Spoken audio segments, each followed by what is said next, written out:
I'm not a fan of caviar. I don't like the taste, and it's quite expensive.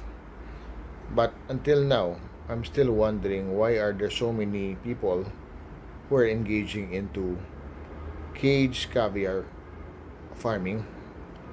Um, some caviar are farmed in Madagascar, for example, and also in China. Now, there are a lot of mixed reactions and mixed comments about caviar. Some are good reactions, some are bad.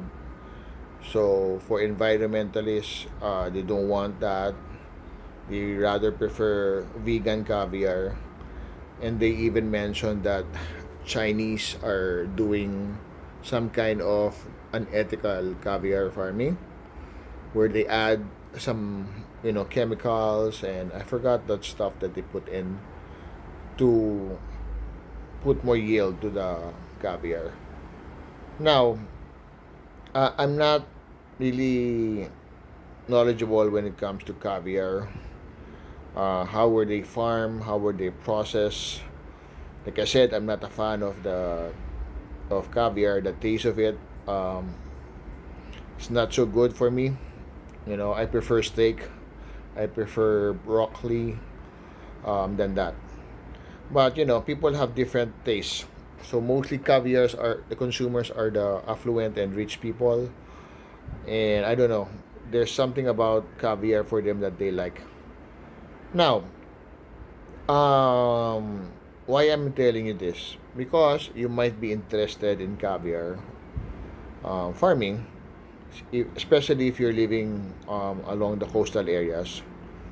So, let me know.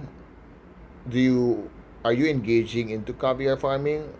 What are your environmental responsibilities when it comes to that, or are you just there for profit?